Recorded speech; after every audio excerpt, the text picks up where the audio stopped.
नमस्कार, ANB news देख रहे हैं आप। मैं हूं आपके साथ पल्लवी राजपूत और हमारे खास कार्यक्रम बड़ी खबरों में आप सभी का स्वागत है। चलिए रुख करते हैं आज की बड़ी और अहम खबर का। सबसे पहले सुप्रीम कोर्ट की खबर का रुख कर लेते हैं। सुप्रीम कोर्ट ने महाराष्ट्र सरकार और प्रदेश के पूर्व गृह मंत्री अनिल देशमुख की याचिका को साफ तौर पर खारिज कर दिया है। आपको बता दें कि अनिल देशमुख ने हाईकोर्ट की याचिका को सुप्रीम कोर्ट में चुनौती दी थी और उनकी याचिका को सुप्रीम कोर्ट की तरफ से खारिज कर दिया गया है। प्रदेश के पूर्व गृह मंत्री अनिल देशमुख द्वारा मुंबई हाईकोर्ट के आदेश को चुनौती देने वाली याचिका को खारिज किया गया है। हाईकोर्ट ने मुंबई के पूर्व पुलिस आयुक्त परमवीर सिंह द्वारा लगाए गए भ्रष्टाचार के आरोपों की सीबीआई जांच का निर्देश दिया था। सुप्रीम कोर्ट का कहना है कि महाराष्ट्र सरकार के उच्च अधिकारी मामले में शामिल हैं, इसलिए मामला गंभीर हो जाता है। यही नहीं, सुप्रीम कोर्ट के जस्टिस कौल ने अनिल देशमुख की मांग को खारिज करते हुए कहा कि आपके ऊपर आरोप किसी दुश्मन ने नहीं लगाया है। अदालत ने कहा कि आपके ऊपर आरोप एक ऐसे शख्स ने लगाया है जो आपका राइट हैंड था। इसके साथ ही अदालत ने अनिल देशमुख के साथ ही मुंबई पुलिस के पूर्व कमिश्नर परमवीर सिंह के खिलाफ भी जांच किए जाने की जरूरत बताई है। अदालत में सुनवाई के दौरान अनिल देशमुख के वकील कपिल सिब्बल ने कहा कि कानून सभी के लिए बराबर होना चाहिए। उन्होंने कहा कि परमवीर सिंह एक पुलिस अधिकारी हैं, इसलिए उनकी कही बात को सबूत नहीं माना जा सकता। उनके पुलिस अधिकारी होने की वजह से उनके शब्द सबूत नहीं बन जाते। वहीं इस मामले पर आ रही प्रतिक्रियाओं को भी आप सुनिए। महाराष्ट्र के गृह मंत्री अनिल देशमुख को सुप्रीम कोर्ट का जोर का झटका मिला है। मुंबई हाईकोर्ट ने जो सीबीआई इंक्वायरी के आदेश दिए थे, उनको रुकावट डालने की कोशिश अनिल देशमुख ने सुप्रीम कोर्ट में की थी, लेकिन सुप्रीम कोर्ट ने कहा है ये सीबीआई की इंक्वायरी सिर्फ प्राथमिकता है, उसे डरना क्यों। लेकिन मेरा मानना है जो डर गया वो समझो मर गया। इस इंक्वायरी से बहुत कुछ बाहर आ सकता है और इस सरकार को भी बड़ा झटका मिल सकता है। महाराष्ट्र सरकार को पुनः एक बार देश की सर्वोच्च न्यायपालिका ने करारा तमाचा दिया है। जब से ये तीन दलों की सरकार सत्ता में आई है, उस दिन तक अलग अलग मामलों में न्यायपालिका ने इतनी बार इनके मुंह पर करारा तमाचा दिया है, सवाल ये उठता है अब तक इनका मुंह सूज कैसे नहीं गया। अब की बार जब भी न्यायपालिका में जाए, अपना काला दागी चेहरा छुपाने के लिए और करारा तमाचा न्यायपालिका की ओर से आने के बाद मुंह की सूजन न दिखे, इसलिए कोई मलम ले जाए। सीबीआई की जांच एजेंसी अपने भारत की जांच एजेंसी है, कोई पाकिस्तान की नहीं है। महाराष्ट्र सरकार को आपत्ति किस बात की? उनका रवैया स्पष्ट करता है कि जरूर कुछ ना कुछ उन्होंने किया है और उसी के लिए उनको सीबीआई की जांच पर डर लगता है। कर नहीं तो डर किस बात का? कौन सी आपत्ति है? लगातार वाजे मामले में जिस प्रकार की लीपापोती और रवैया तीनों दलों का रहा है महाराष्ट्र में, वह उन्हें शक के कटघरे में खड़ा करता है। अलग अलग मामलों में न्यायपालिका ने जिस प्रकार से महाराष्ट्र सरकार को करारा तमाचा दिया है, यह बताता है कि महाराष्ट्र सरकार सत्ता में रहकर राजधर्म का पालन नहीं करती। याचिका सुप्रीम कोर्ट में खारिज हो चुकी है। इसके बाद से ये माना जा रहा है कि महाराष्ट्र सरकार के लिए ये बड़ा झटका है। और अब इस मसले पर चर्चा की शुरुआत कर लेते हैं। दो मेहमान इस समय हमारे साथ लाइव जुड़ गई हैं। फहमीदा हसन जो कि एनसीपी से हैं, इनके अलावा भारतीय जनता पार्टी से प्रीति जी इस समय लाइव हमारे साथ जुड़ी हुई हैं। दोनों ही मेहमानों का स्वागत करती हूं एएनबी न्यूज पर। फहमीदा हसन जी, आपके साथ शुरुआत कर लेते हैं। बड़े उम्मीद के साथ सुप्रीम कोर्ट का रुख किया था अनिल देशमुख और उद्धव सरकार ने, लेकिन सुप्रीम कोर्ट से झटका लगा है और ऐसा माना भी जा रहा था कि कहीं ना कहीं सुप्रीम कोर्ट हाईकोर्ट के फैसले में हस्तक्षेप करने से इनकार कर देगी, और हुआ भी वही। अब आगे क्या? आज यही कहा है कि लोगों का भरोसा बना रहे, इसी वजह से हम हाई कोर्ट के फैसले में दखल अंदाजी नहीं करते हुए निष्पक्ष जांच होनी चाहिए, इसी वजह से उन्होंने आज याचिका उनकी खारिज कर दी है। ये परमवीर सिंह के साथ भी हो गया था। तो अभी आगे वापस से वो भी हाई कोर्ट जाएंगे जी। और आगे जो भी है सीबीआई जांच कर ही रही है। मतलब अब आपको उम्मीद है ना, विश्वास रख रहे हैं ना सीबीआई जांच पे? मेरा सवाल ये था कि कोई दिक्कत तो नहीं आने वाले समय में, ऐसा तो नहीं कह दिया जाएगा एनसीपी या फिर उद्धव सरकार की तरफ से कि सीबीआई तो केंद्र के इशारों पर काम करती है? सीबीआई को आज 5 राज्यों में बैन थी और इसी वजह से सीबीआई महाराष्ट्र इसमें से एक स्टेट है, इसी वजह से जब वहां से सीबीआई केंद्र से दी गई और इसी वजह से इन्होंने अनिल देशमुख जी ने राजीनामा भी दिया कि निष्पक्ष जांच होनी चाहिए, इसी वजह से आज राजीनामा उन्होंने दिया, इस्तीफा दिया है। बताइए प्रीति दुबे जी। पल्लवी जी, मैं ये बोलना चाहूंगी कि जो इन्होंने कहा कि सीबीआई 5 राज्यों में बैन है, तो मुझे जो हमारे प्रवक्ता हैं राम कदम जी, मैं उनका अनुसरण करूंगी कि उन्होंने ये बताया कि जो सीबीआई है वो हमारे ही केंद्र सरकार से चल रही है, ठीक है, वो कोई पाकिस्तान की सरकारों से तो गवर्न हो नहीं रही है। तो आप जो इनका कमेंट है कि सीबीआई जो है 5 राज्यों में बैन है, लेकिन अभी आपने ये देखा होगा परमवीर सिंह जी ने जब हाई कोर्ट में, सुप्रीम कोर्ट में जब दलील दी थी तो उन्होंने ये बताया था कि ये सीबीआई होनी चाहिए, क्योंकि उनको वहां के पुलिस तंत्र पर विश्वास नहीं है जिसको आवाज नहीं आ रही।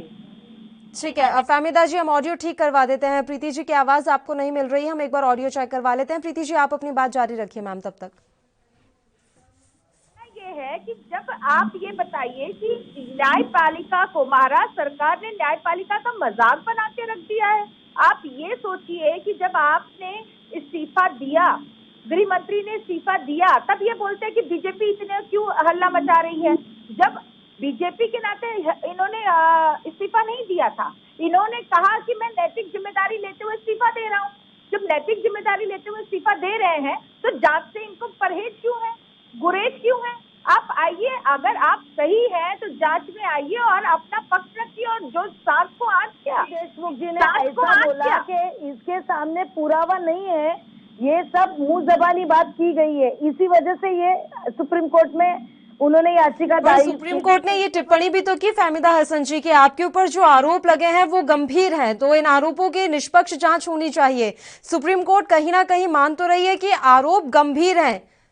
आप लोगों ने तो शुरुआत में साफ तौर पर यह कह दिया था कि उन्होंने तो कुछ भी कह दिया, हो सकता है वो बीजेपी के इशारे पर कह रहे हो, इस तरह के आरोप तो लगते रहे। ये तक बयान आया था कि इस तरह के तो आरोप लगते रहते हैं। संजय राउत ने मीडिया के सामने आकर ये बात कही थी। इसकी जांच निष्पक्ष होनी चाहिए। हेलो जी बताइए, आवाज आ रही है? आ रही है हसन जी, आ रही है आपकी आवाज। जरा भी आवाज नहीं आ रही। ठीक है, ऑडियो ठीक करवा लेते हैं फहमीदा जी, शायद ऑडियो का कुछ इशू हो रहा है, एक बार ऑडियो ठीक करवा लेते हैं। यहाँ पर हम ऑडियो का कुछ प्रॉब्लम हो रहा है। तो ये अहम खबर आज हम आप तक पहुंचा रहे हैं कि अनिल देशमुख ने जो याचिका सुप्रीम कोर्ट में दायर की थी उसे खारिज कर दिया गया है। इस मसले पर बहस लगातार यूं ही जारी रहेगी। एक छोटे से ब्रेक के लिए यहां रुक रहे हैं, फौरन हाजिर होंगे।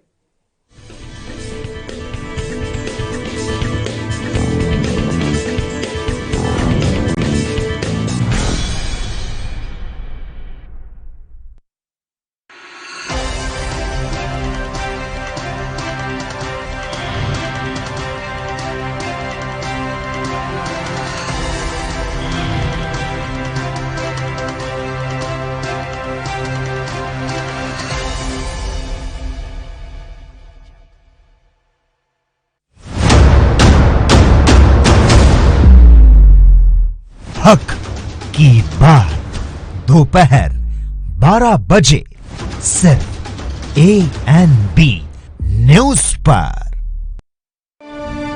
ਸਰਕਾਰੀ ਹਸਪਤਾਲਾਂ ਵਿੱਚ ਮੁਫਤ ਕਰੋਨਾ ਵੈਕਸੀਨ। ਕਰੋਨਾ ਬਿਮਾਰੀ ਤੋਂ ਹਰ ਪੰਜਾਬੀ ਨੂੰ ਬਚਾਉਣ ਲਈ ਵਚਨਬੱਧ ਪੰਜਾਬ ਸਰਕਾਰ।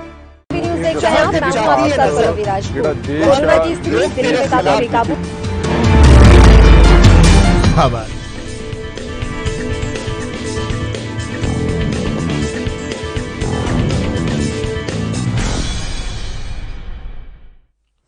ब्रेक के बाद एक बार फिर से आप सभी का स्वागत है। बड़ी खबरों में हम बात कर रहे हैं महाराष्ट्र की सियासत के बारे में। अनिल देशमुख ने बड़ी उम्मीदों के साथ सुप्रीम कोर्ट का दरवाजा खटखटाया था, लेकिन अभी के लिए उन्हें सुप्रीम कोर्ट से निराशा ही हाथ लगी है, क्योंकि उनकी याचिका को खारिज कर दिया गया है। इसी मसले पर चर्चा के लिए दोनों मेहमान लगातार हमारे साथ जुड़ी हुई हैं। फहमीदा हसन जी, क्या अब आपको आवाज मिल पा रही है मेरी? फहमीदा जी, अब आवाज मिल रही है आपको मेरी? फहमीदा जी तक आवाज नहीं पहुंच पा रही है। प्रीति जी, हम आपका ही रुख करना चाहेंगे। जैसा कि वो कह रही हैं कि सीबीआई को 5 राज्यों में बैन कर दिया गया, हालांकि बैन नहीं किया गया है, बस ये है कि आपको राज्य सरकार से परमिशन लेनी पड़ेगी कोई भी जांच करने के लिए। तो ऐसे में अभी से क्या उन्होंने जांच को सवालों के घेरे में खड़ा कर दिया है? क्या अभी से ये भूमिका तैयार कर ली गई है कि आने वाले समय में सीबीआई कोई भी निष्कर्ष पर पहुंचे, लेकिन हमने भूमिका तैयार कर दी है कि वो आप ही बताएंगे, वो भारतीय जनता पार्टी के दबाव में आकर ही फैसला देंगे?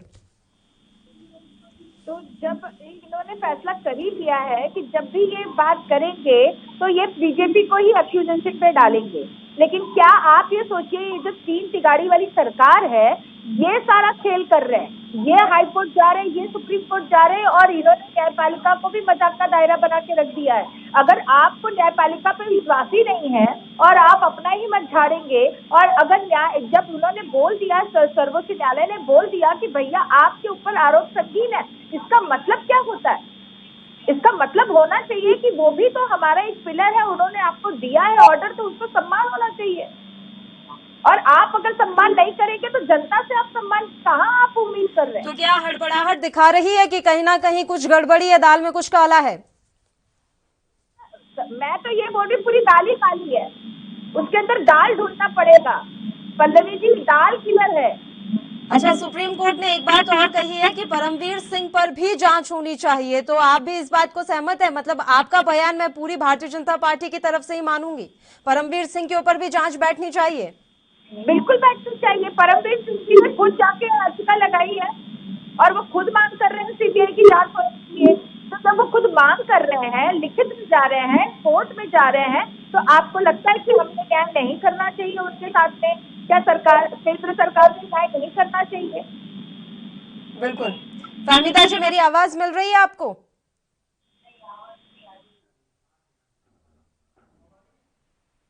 फहमीदा हसन जी, मेरी आवाज मिल रही है आपको मैम? फहमीदा जी के साथ कुछ नेटवर्क इशू हो रहा है, उन तक मेरी आवाज नहीं पहुंच पा रही है।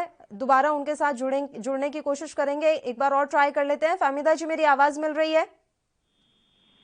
आवाज नहीं पहुंच रही है फहमीदा जी तक, एक बार फिर से उनका फोन पैच कर दीजिए। तब तक हम प्रीति जी के साथ ही कंटिन्यू कर लेते हैं। प्रीति जी, लगातार ये सवाल बरकरार रहा है कि महाराष्ट्र की सियासत में आखिर चल क्या रहा है और महाविकास अघाड़ी किस तरीके से काम कर रही है। ये भी कहा जा रहा है कि सरकार गिराने की साजिश यहां पर रची जा रही है। आज भी महाराष्ट्र सरकार के जितने भी मंत्री हैं, प्रवक्ता हैं, संजय राउत ने तो जैसा मोर्चा खोला हुआ है आप लोगों के खिलाफ, वो यही कह रहे हैं कि डर्टी पॉलिटिक्स हो रही है सरकार गिराने के लिए। अब संजय राउत जी को स्वप्ना पाटेकर जी भी याद होनी चाहिए। कल ही उन्होंने संजय राउत पे इतना बड़ा एक्यूजेशन किया है, उसके बाद में संजय राउत जी ने अपना कोई बयान नहीं दिया, तो उसके बारे में भी बयान देना चाहिए। वो भी क्या बीजेपी ही कर रही है? अब आप बताइए, आप अपने घर में इतने सारे खेल खेलेंगे और उसके बाद में आप दरवाजा बंद करके आपने खेल खेला है, और उसमें बीजेपी का कहाँ से आपका लेना देना बैठ रहा है?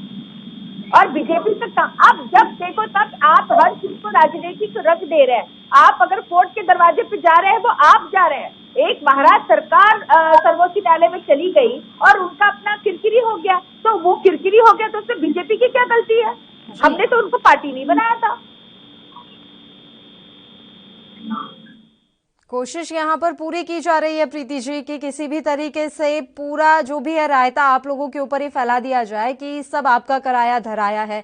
अभी से यहाँ पर तैयारियां शुरू कर ली गई हैं भूमिका बनाने के लिए। अनिल देशमुख को बचते हुए देख पा रही हैं आप? अगर पूरी फौज ये उतार दे महाविकास अघाड़ी, तो क्या आने वाले समय में बच पाएंगे अनिल देशमुख? मैम, सच सच होता है, झूठ झूठ होता है, पहली चीज है।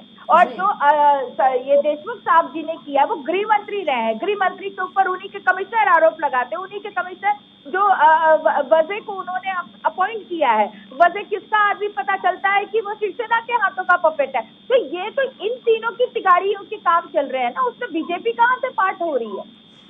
और अगर इसी तरीके से रहा तो क्या आने वाले समय में सरकार गिर जाएगी प्रीति दुबे जी? सरकार गिरेगी या नहीं गिरेगी ये तो केंद्र सरकार डिसाइड करेगी, लेकिन जिस हिसाब से महाराष्ट्र की जनता को इसमें वल्नरेबल सिचुएशन में डाल दिया गया है तो केंद्र सरकार ने अभी प्रीति जी आपने कहा कि सरकार गिरेगी या नहीं ये तो केंद्र सरकार डिसाइड करेगी, तो मेरा सवाल यही है कि केंद्र कैसे डिसाइड करेगी कि महाराष्ट्र की सरकार चलनी है या गिरनी है? केंद्र नहीं डिसाइड करेगा। मैंने आपको यही कहा कि जब अगर वहां पे राष्ट्रपति शासन के लिए गवर्नर अगर बता देंगे कि भैया महाराष्ट्र में सरकार अब चलाने की परिस्थिति में नहीं है तो क्या किया जाएगा, उस समय पे वहीं से तो डिसीजन आएगा। ये जब केंद्र की बात करते हैं, आप ये देखिए केंद्र में जब भी चीज होगी तो वो तो गवर्नर जाके वही राष्ट्रपति को सूचना देंगे ना, सूचना आएगी कि राष्ट्रपति शासन लगेगा या नहीं लगेगा। ये हमारे हाथों में नहीं है, ये बीजेपी के हाथों में नहीं है। एक सरकार महाराष्ट्र राज्य को इन्होंने इतना वल्नरेबल पोजीशन में ला दिया है, महाराष्ट्र जनता का कसूर क्या है? ठीक है, खैर ये तो आने वाला वक्त ही बताएगा कि महाराष्ट्र की सियासत में आने वाले समय में और कौन कौन से रंग देखने को मिलते हैं। फिलहाल आपका शुक्रिया प्रीति जी, आप हमारे साथ जुड़ी इस मसले पर चर्चा करने के लिए। और बुलेटिन में खबरें अभी और भी हैं, एक छोटे से ब्रेक के लिए यहाँ रुक रहे हैं, फौरन हाजिर होंगे।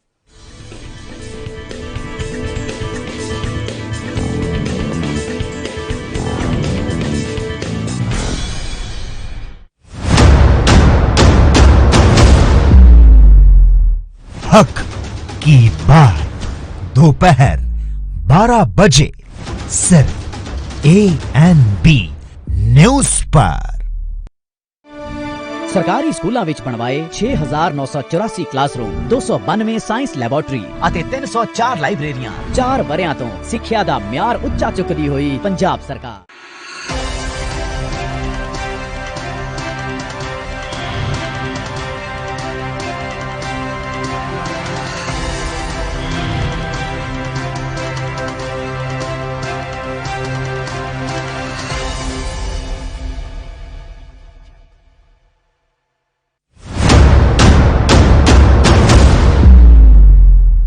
हक की बात दोपहर 12 बजे सिर्फ ANB न्यूज पर। न्यूज देख रहे हैं आप, मैं हूं आपके साथ पल्लवी राजपूत। कोरोना की स्थिति दिल्ली में काफी बेकाबू। खबरनामा, खबर से असर तक शाम 5 बजे सिर्फ ANB न्यूज पर।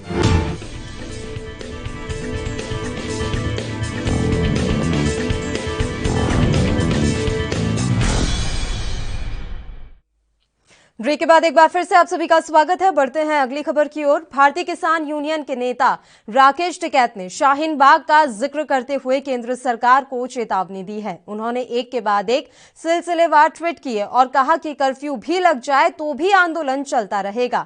टिकैत ने अपने आधिकारिक ट्विटर हैंडल से लिखा, सरकार किसान आंदोलन को शाहीन बाग समझने की भूल ना करे। कोरोना के कारण यदि पूरे देश में भी कर्फ्यू लग जाएगा तो भी देश का किसान आंदोलन से पीछे नहीं हटेगा। टिकैत ने अपने अगले ट्वीट में लिखा, सरकार इस भूल में ना रहे कि अगर कर्फ्यू लगा दिया गया तो किसान आंदोलन पर इससे कोई फर्क पड़ने वाला है। किसान एक कदम भी पीछे नहीं हटने वाले हैं। राकेश टिकैत ने अपने अगले ट्वीट में कहा, सरकार के मंसूबे ठीक नहीं हैं। देश में सरकार के नाम पर लूट करने वाले लुटेरों को भगाना होगा। उन्होंने बीते दिनों गुजरात के क्रिकेट स्टेडियम का नाम बदलने का जिक्र करते हुए कहा कि गुजरात में सरदार वल्लभ भाई पटेल स्टेडियम को मोदी स्टेडियम का नाम दे दिया गया। अगर आतंक और भय देखना है तो गुजरात जाकर देखो।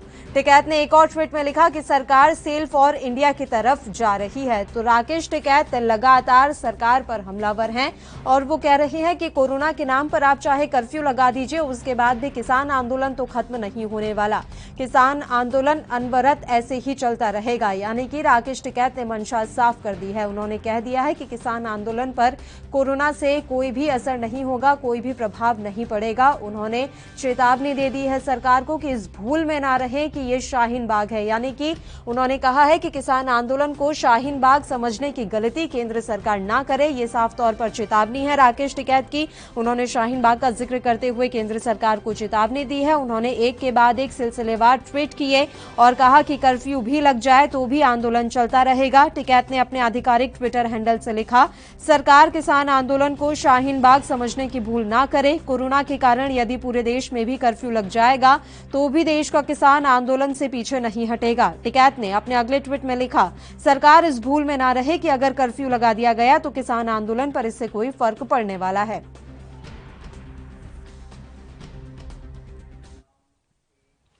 राजनीतिक विश्लेषक विपिन शर्मा जी इस मसले पर चर्चा करने के लिए इस समय लाइव हमारे साथ जुड़ गए हैं। विपिन शर्मा जी, किसान आंदोलन को आने वाले समय में किस रूप में आप देख रहे हैं? आपको लग रहा है कि यह आंदोलन अनवरत ऐसे ही चलता रहेगा और दूसरी ओर कोरोना का कहर बढ़ता जा रहा है और जगह जगह कर्फ्यू का ऐलान किया जा रहा है, लॉकडाउन पर एक बार फिर से देश लौटने लगा है? पल्लवी जी, सर्वप्रथम मैं बोलना चाहूंगा, देखिए अपनी विचार रखने से पहले मैं ये बोलना चाहूंगा कि किसान भाइयों का हम सम्मान करते हैं, वो देश के अन्नदाता हैं। और लेकिन यहाँ पर ये भी समझना पड़ेगा कि अगर आप एक उदाहरण दे रहे हैं, पहली बात तो शाहीन बाग का उदाहरण देना मुझे नहीं लगता है किसी भी दृष्टिकोण से वो जायज होगा, क्योंकि वो अलग बात है। नागरिक संशोधन कानून के कारण वो लोग वहां पर आंदोलन करता बैठे हुए थे और ये कृषि कानून है, तो इनका कोई लेना देना नहीं है। जब कोई विश्लेषक या कोई भी राजनीतिक दल के प्रवक्ता जब बात करते थे, इन दोनों की तुलना करते थे, तो किसान ही उस पर आपत्ति जताते थे। तो मेरा मुद्दा ये है कि हमें ये समझना पड़ेगा, क्योंकि राकेश टिकैत ने ऐसा बयान दिया है कि कर्फ्यू भी लग जाए या लॉकडाउन की घोषणा भी हो जाए तो हम लोग तक मत नहीं होंगे। यहाँ पर समझना पड़ेगा कि शाहीन बाग में जब आंदोलनकर्ताओं को हटाया गया, क्योंकि जब लॉकडाउन की घोषणा हुई तो वो उनके हित में था। यहाँ पर इसमें कोई अगर नहीं करते तो क्या आप खुद समझ सकते हैं कि संक्रमण का खतरा कैसे फैल रहा था। और अभी भी ये दूसरा जो ये वेव आया है, दूसरा चरण जो आया है कोरोना का, ये और भी खतरनाक है। तो जब ऐसी स्थिति में हम लोग ऐसे बयानों से बचना चाहिए। किसानों का हम लोग सम्मान करते हैं, लेकिन यहाँ पर ऐसी बात करना कि कर्फ्यू भी लग जाए, देखिए यहाँ पर लोकतंत्र की खूबसूरती है कि विपक्ष भी मजबूत होना चाहिए और किसी भी वर्ग, समाज के किसी भी तबके को हक है कि अगर उनको कोई सरकार की नीतियां या उनके लाए गए बिल तो उनको पसंद नहीं है, मंजूर नहीं है, तो उनका वो विरोध जता सकते हैं। लेकिन यहाँ पर कोरोना के साथ तुलना करके तो मुझे नहीं लगता कि ये जायज करार दिया जाएगा किसी भी दृष्टिकोण से। कि देखिए कोरोना की स्थिति इस समय राकेश टिकैत के बयान इस समय काफी सुर्खियों में रहे हैं। अभी जिस तरीके से शाहीन बाग के साथ उन्होंने तुलना की, इससे पहले वो ये भी कहते रहे हैं कि अब तो सिर्फ बीजेपी को हराना है। तो ये भी दिखाई दे रहा था कि किसान आंदोलन का मकसद सिर्फ भारतीय जनता पार्टी की हार है, ना कि कृषि कानूनों को रद्द करने की। तो राकेश टिकैत के इस तरह के बयान क्या आंदोलन को मजबूती प्रदान करते हैं या फिर अंदर से खोखला करने का काम कर रहे हैं? देखिए यही समझना पड़ेगा, क्योंकि राकेश टिकैत जब बात करते हैं, किसानों के संदर्भ में बात करते हैं, कृषि कानूनों के संदर्भ में बात करते हैं, संशोधन की बात करते हैं। क्योंकि अगर हम संविधान की भी बात करें, संविधान में भी हमारे इन 70 सालों में 104 बारी संशोधन हो चुके हैं। तो अगर यही कृषि कानूनों में भी संशोधन हो जाए, उनकी बात किसान नेता करें, तो समझ आता है, बिल्कुल ये समझ आता है कि बिल्कुल बात जायज है और दुरुस्त है। लेकिन यहाँ पर ये राजनीति से बात कर देना, पहले बात करी हम बंगाल जाएंगे, उसके बाद सरदार पटेल स्टेडियम का नाम नरेंद्र मोदी स्टेडियम कर दिया, गुजरात में लुटेरे की बात करी, लुटेरे की सरकार है। तो ये राजनीति की तरफ जा रहा है। तो यहाँ पर एक आम किसान को भी अपेक्षा है कि राकेश टिकैत किसान भाइयों के हित की बात करें, उनके मुद्दे उठाएं, तो समझ आता है। अगर ये भंडारण की सीमा जैसे खोल दी गई है तो उसकी बात करें तो बिल्कुल समझ है, हम लोग किसान भाइयों के साथ खड़े हैं, क्योंकि वहां पर भंडारण की सीमा खोल दी गई है। उससे बिल्कुल ये आशंका जताई जा रही है कि पूंजीपति जितने हैं, जमाखोरी को बढ़ावा मिलेगा। लेकिन यहाँ पर ये कहना कि आप दूसरी तरफ राजनीति की तरफ चले जाएं, ये थोड़ा समझ के परे हो जाता है। बिल्कुल, राजनीति की तरफ काफी जाने लगा है किसान आंदोलन और इसीलिए कहीं ना कहीं सरकार अब अपना पक्ष उतना मजबूती से रख पाती है जितना किसान नहीं रख पा रहे हैं। ये बात अब साफ तौर पर देखने को आ रही है। विपिन जी, आप लगातार हमारे साथ ऐसे ही बने रहिए, आपके साथ चर्चा जारी रहेगी। सर, एक अगले मुद्दे का भी हमें रुख करना है, आप लगातार हमारे साथ ऐसे ही जुड़े रहिए। तो आपको जानकारी दे दें कि 3 अप्रैल को जूनागुड़ा में फोर्स और नक्सलियों की मुठभेड़ के बाद बंधक बनाए गए सीआरपीएफ जवान राकेश्वर सिंह को नक्सलियों ने छोड़ दिया है। बताया जा जा रहा है कि राकेश्वर इस समय तर्रे में 168वीं बटालियन के कैंप में है। वहां उनका मेडिकल चेकअप किया जा रहा है। उन्हें कैसे और किसके साथ रिहा किया गया, कितने बजे वह कैंप पहुंचे, इन सभी बातों का अभी खुलासा नहीं हो पाया है। राकेश्वर की रिहाई के बाद उनकी पत्नी मीनू ने कहा कि आज मेरी जिंदगी का सबसे खुशी भरा दिन है। मुझे उनके लौटने का पूरा भरोसा था, इसके लिए सरकार का धन्यवाद। वहीं उनकी मां कुंती देवी ने कहा कि हम बहुत ही ज्यादा खुश हैं जो हमारे बेटे को छोड़ रहे हैं, उनका भी मैं धन्यवाद करती हूं, भगवान का भी धन्यवाद करती हूं। जब सरकार की बात हो रही थी तो मुझे थोड़ा भरोसा तो था, लेकिन विश्वास नहीं हो रहा था। राकेश्वर की सुरक्षित वापसी के लिए उनकी पत्नी मीनू ने प्रधानमंत्री नरेंद्र मोदी और गृह मंत्री अमित शाह से अपील की थी। उन्होंने कहा था कि गृह मंत्री किसी भी कीमत पर नक्सलियों के चंगुल से उनके पति की रिहाई सुनिश्चित करें, ठीक वैसे ही जैसे भारतीय वायुसेना के पायलट अभिनंदन को पाकिस्तानी सेना से मुक्त कराया गया था। इस मसले पर भी चर्चा करने के लिए राजनीतिक विश्लेषक विपिन शर्मा जी लगातार हमारे साथ लाइव जुड़े हुए हैं। सीधा उन्हीं का रुख कर लेते हैं। विपिन शर्मा जी, रिहाई हो गई है जवान की, लेकिन क्या इसी के साथ बस हम खुशियां मना के चुप बैठ जाएंगे? नक्सलवाद की समस्या का समाधान क्या परमानेंट ढूंढ पा रहे हैं हम? ठीक है, ये बहुत खुशी का दिन है कि एक जवान जिसे किडनैप किया हुआ था उसकी रिहाई हो गई है, ये सबके लिए बहुत खुशी की बात है। लेकिन ध्यान इस पर भी होना चाहिए कि इस समस्या को जड़ से कैसे खत्म किया जाए। विपिन जी। पल्लवी जी, मैं सिक्के के दोनों पहलुओं का जिक्र करूंगा। पहली बात कि ये बहुत अच्छी खबर मिली कि जब राकेश्वर जी को बिल्कुल उनको छोड़ दिया गया तो यहाँ पर वही उनके परिवारजनों पे क्या बीत रही थी तो वो तो वही बेहतर समझ पाएंगे। हम लोग तो सिर्फ उनके दर्द का एहसास कर सकते हैं, लेकिन उनपे तो जिन पे बीत रही थी वही जानते हैं कि कैसे एक एक पल वो गुजार रहे होंगे। और दूसरी बात यहाँ पर देखिए, 175 सुरक्षा के जवान मारे गए पिछले 10 सालों में, तो हम लोग समझ सकते हैं कि कहीं ना कहीं हमारी इंटेलिजेंस की इनपुट्स की बात करें, इंटेलिजेंस ब्यूरो की तरफ से जो खबरें आती हैं या जो रिसीवर्स जो कॉल्स को इंटरसेप्ट करते हैं, जो बिठाए गए हैं अलग अलग जगह पे, तो वो तो यानी कि इसका मतलब है। और आप मॉडर्नाइजेशन की, आधुनिकीकरण की बात करते हैं, जो हमारे वेपन्स हैं, जितने हथियार हैं, तो उसमें कहीं ना कहीं कमी है। और हमेशा ऐसे अमूमन देखा गया है कि जब भी ऐसे एम्बुश करके इन नक्सलवादियों ने, माओइस्ट ने जब हम सुरक्षा कर्मियों को जब घेरा है तो वो बिल्कुल वो अचंभे में उनको कर दिया कि अचानक एकाएक। और अभी भी इस समय जब वो ये शुरुआत उन्होंने करी थी 2 अप्रैल को रात 10 बजे, और उस समय 2 गांव जब खाली थे वहां पर, तो तब भी उनको एक संकेत मिल जाना चाहिए था कि कुछ ना कुछ यहाँ पर गड़बड़ है।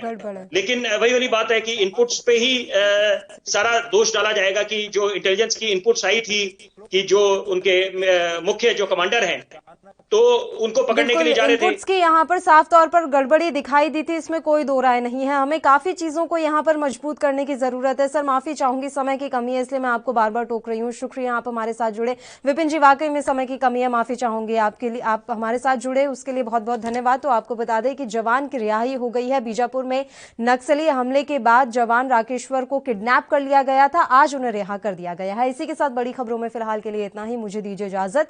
देश प्रदेश के तमाम ताजा और अहम खबरों के लिए आप देखते रहिए ANB न्यूज। नमस्कार।